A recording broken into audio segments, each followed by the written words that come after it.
موبی سر سے پاؤں تک سیاہ برقع نما لبادے میں تھی اور اس کے چہرے پر باریک نقاب اس طرح پڑا تھا کہ ہونٹ اور ٹھوڑی ڈھکی ہوئی تھی. پیشانی تک چہرہ ننگا تھا. پیشانی پر اس کے بھورے اور ریشمی بال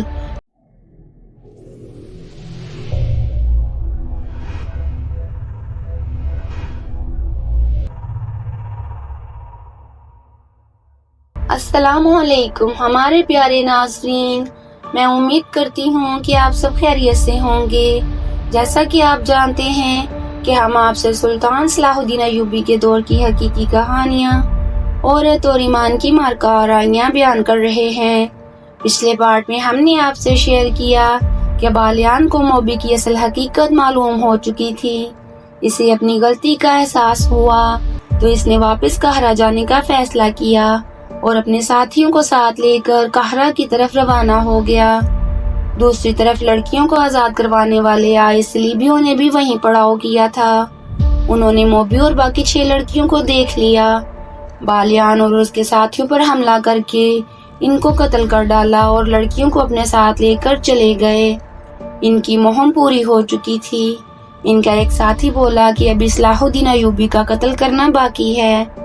ان کے کمانڈر نے کہا اگر ہم قاہرہ جاتے تو یہ کام بھی کر لیتے، لیکن اب یہ ممکن نہیں. ہم نے لڑکیاں آزاد کروا لی ہیں، ہمارا مشن پورا ہو گیا ہے. لیکن ان کا ایک ساتھی میگنانا ماریوس بولا کہ میں نے سلیب پر ہاتھ رکھ کر صلاح الدین ایوبی کو قتل کرنے کا حلف اٹھایا ہے، تو میں تب تک سکون سے نہیں بیٹھوں گا جب تک اپنا مشن پورا نہ کر لوں. ان کے کمانڈر کے سمجھانے پر بھی وہ سمجھ نہ پایا. اس نے اپنی زندگی کی کہانی اپنے ساتھیوں سے شیئر کی اور کہا کہ مجھے میری حکومت نے وعدہ دیا ہے کہ اگر میں صلاح الدین ایوبی کو قتل کر ڈالوں تو ساری زندگی کے لیے میری فیملی آرام کی زندگی بسر کرے گی اور مجھے اپنا مذہبی فریضہ بھی ادا کرنا ہے. آگے کیا ہوا تو آئیے ناظرین داستان شروع کرتے ہیں. مجھے ایک لڑکی کی ضرورت ہے. میگنانا ماریوس نے لڑکیوں کی طرف دیکھ کر کہا میں لڑکی کی جان اور عزت کا ذمہ دار ہوں. لڑکی کے بغیر میں صلاح الدین ایوبی تک نہیں پہنچ سکوں گا. میں جب سے آیا ہوں سوچ رہا ہوں کہ صلاح الدین ایوبی کے ساتھ تنہائی میں کس طرح مل سکتا ہوں. موبی اٹھ کر اس کے ساتھ جا کھڑی ہوئی اور بولی میں اس کے ساتھ جاؤں گی.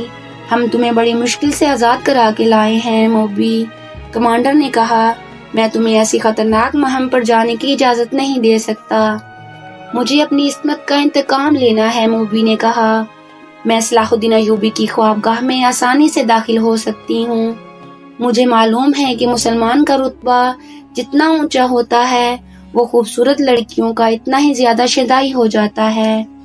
صلاح الدین ایوبی کو محسوس تک نہ ہوگا کہ وہ اپنی زندگی میں آخری لڑکی دیکھ رہا ہے.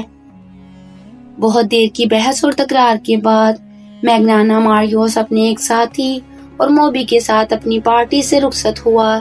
سب نے انہیں دعاؤں کے ساتھ الوداع کہا. انہوں نے 2 اونٹ لیے، ایک پر موبی سوار ہوئی اور دوسرے پر 2 مرد. ان کے پاس مصر کے سکے تھے اور سونے کی اشرفیاں بھی. دونوں مردوں نے چوگے اوڑھ لیے تھے. میگنانا ماریوس کی داڑھی خاصی لمبی ہو گئی تھی. قید خانے میں دھوپ میں مشقت کر کر کے اس کا رنگ اٹلی کے باشندوں کی طرح گورا نہیں رہا، سیاہی مائل ہو گیا تھا. اس سے اس پر یہ شک نہیں کیا جا سکتا تھا کہ وہ یورپی ہے. بھیس بدلنے کے لیے انہیں کپڑے دے کر بھیجا گیا تھا. مگر ایک رکاوٹ تھی جس کا بظاہر کوئی علاج نہیں تھا. وہ یہ کہ میگنانا ماریوس اٹلی کی زبان کے سوا اور کوئی زبان نہیں جانتا تھا. موبی مصر کی زبان بول سکتی تھی. دوسرا جو آدمی ان کے ساتھ گیا تھا وہ بھی مصر کی زبان نہیں جانتا تھا. انہیں اس کا کوئی علاج کرنا تھا. وہ رات کو ہی چل پڑے. موبی راستے سے واقف ہو چکی تھی. وہ قاہرہ سے ہی آئی تھی. میگنانا ماریوس نے اس پر بھی ایک چوگا ڈال دیا اور اس کے سر پر دوپٹے کی طرح چادر اڑا دی. صبح کی روشنی میں سلطان ایوبی کے ان سواروں کا دستہ جو ان کے تعاقب میں گیا تھا گھوڑوں کے پاؤں کے نشان دیکھ کر روانہ ہو گیا. یہ بہت سے گھوڑوں کے نشان تھے جو چھپ نہیں سکتے تھے. صبح سے پہلے صلیبیوں کی پارٹی لڑکیوں کو ساتھ لے کر چل پڑی. ان کی رفتار خاصی تیز تھی. ان کے تعاقب میں جانے والوں کا سفر رک گیا کیونکہ رات کے وقت وہ زمین کو نہیں دیکھ سکتے تھے، مگر صلیبیوں نے سفر جاری رکھا۔ وہ آدھی رات کے وقت پڑاؤ کرنا چاہتے تھے، وہ بہت جلدی میں تھے۔ صبح کے دھندلکے میں صلیبی جو آدھی رات کے وقت رکے تھے چل پڑے۔ ان کے تعاقب میں جانے والوں کی پارٹی صبح کی روشنی میں روانہ ہوئی۔ میگنانا ماریوس نے عقل مندی کی تھی کہ وہ اونٹوں پر گیا تھا۔ اونٹ بھوک اور پیاس کی پرواہ نہیں کرتا، رکے بغیر گھوڑے کی نسبت بہت زیادہ سفر کر لیتا ہے۔ اس سے میگنانا ماریوس کا سفر تیزی سے طے ہو رہا تھا۔ سورج غروب ہونے میں ابھی بہت دیر تھی جب انہیں لاشیں نظر آئیں۔ علی بن سفیان کے نائب نے بالیان کی لاش پہچان لی۔ اس کا چہرہ سلامت تھا۔ اس کے قریب اس کے 6 دوستوں کی لاشیں پڑی تھی۔ گدھوں اور درندوں نے زیادہ تر گوشت کھا لیا تھا۔ سوار حیران تھے کہ یہ کیا معاملہ ہے۔ خون بتاتا تھا کہ انہیں مرے ہوئے زیادہ دن نہیں گزرے۔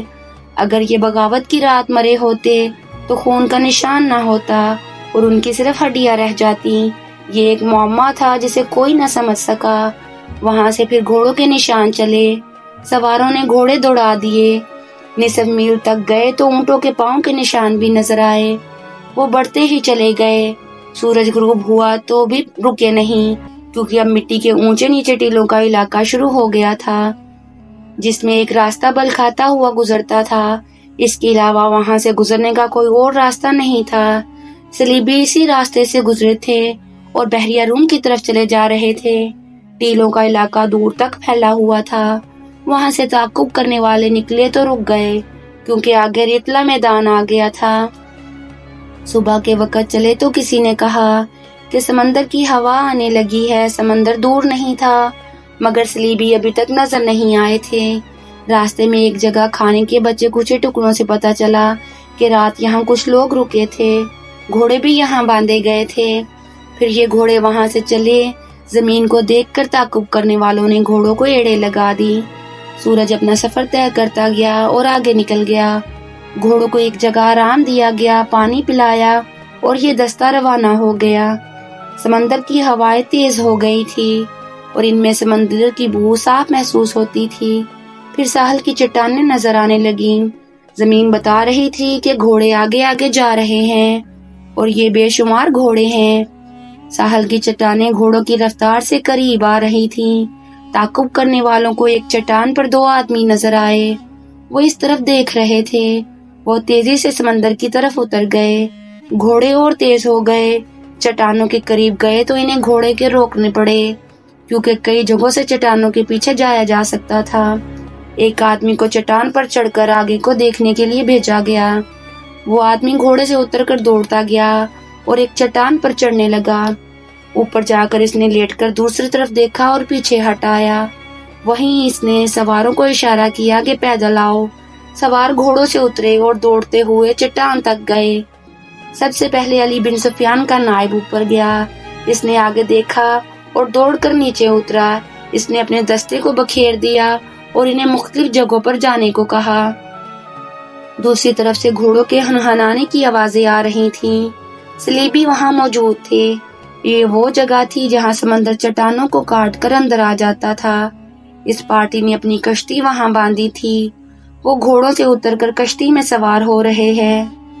کشتی بہت بڑی تھی۔ لڑکیاں کشتی میں سوار ہو چکی تھی۔ گھوڑے چھوڑ دیے گئے تھے۔ اچانک ان پر تیر برسنے لگے۔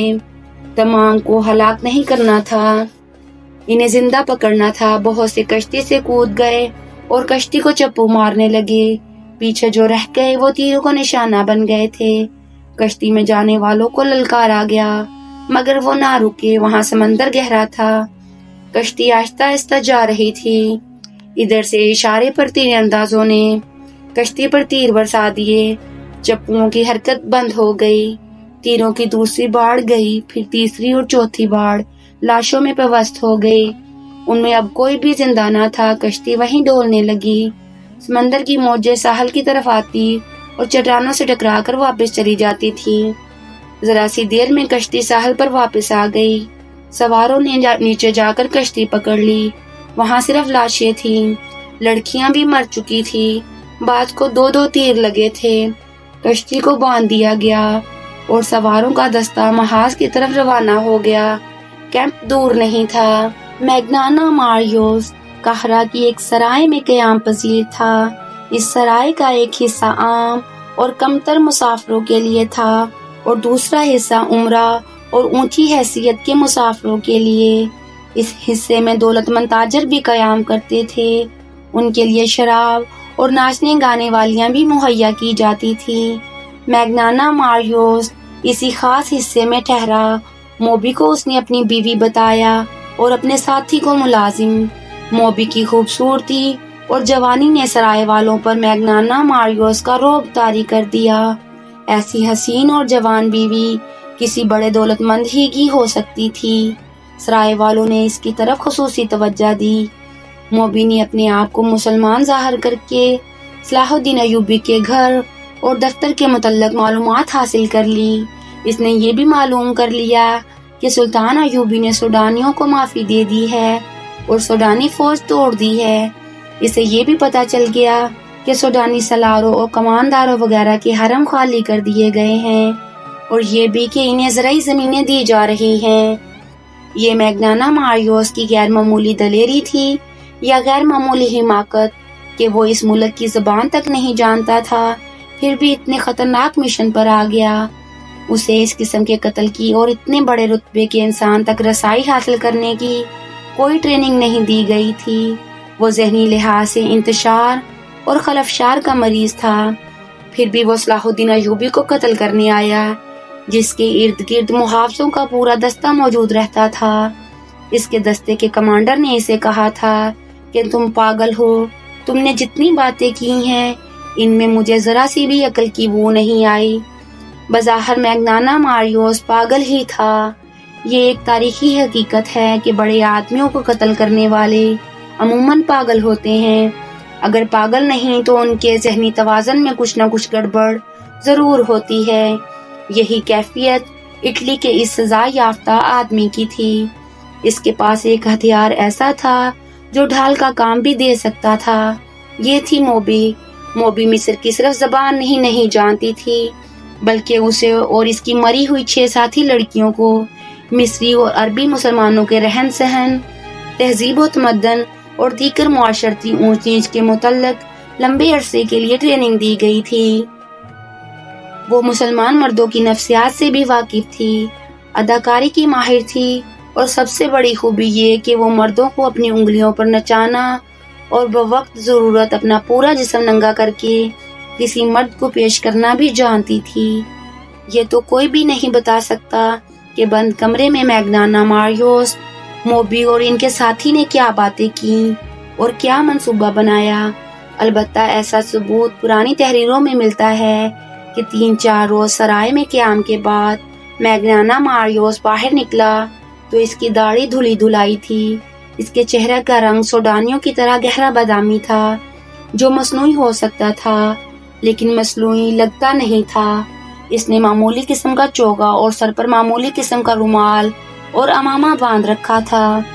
موبی سر سے پاؤں تک سیاہ برقع نما لبادے میں تھی اور اس کے چہرے پر باریک نقاب اس طرح پڑا تھا کہ ہونٹ اور ٹھوڑی ڈھکی ہوئی تھی، پیشانی تک چہرہ ننگا تھا۔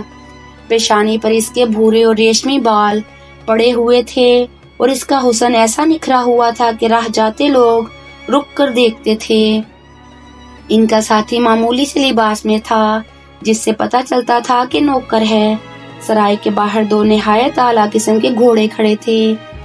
یہ سرائے والوں نے میگنانا ماریوس کے لیے اجرت پر منگوائے تھے، کیونکہ اس نے کہا تھا کہ وہ اپنی بیوی کے ساتھ سیر کے لیے جانا چاہتا ہے۔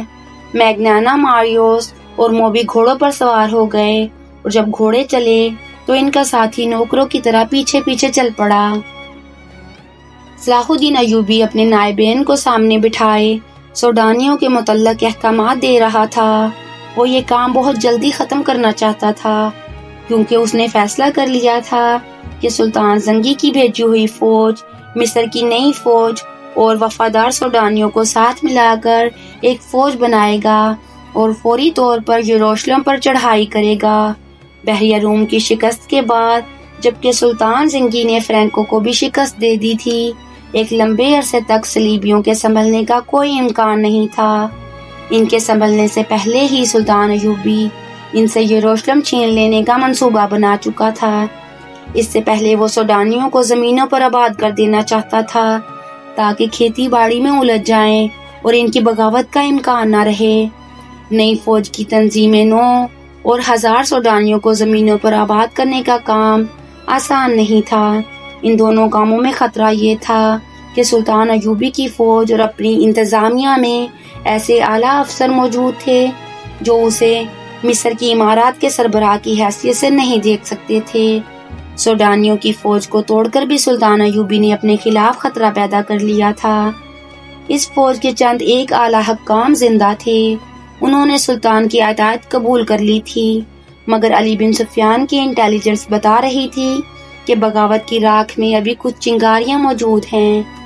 انٹیلیجنس کی رپورٹ یہ تھی کہ ان باغی سربراہوں کو اپنی شکست کا اتنا افسوس نہیں تھا جتنا صلیبیوں کی شکست کا غم ہے، کیونکہ وہ بغاوت دب جانے کے بعد بھی صلیبیوں سے مدد لینا چاہتے تھے، اور مصر کی انتظامیہ اور فوج کے 2-3 اعلیٰ حکام کو سوڈانیوں کی شکست کا افسوس تھا، کیونکہ وہ آس لگائے بیٹھے تھے کہ صلاح الدین ایوبی مارا جائے گا یا بھاگ جائے گا۔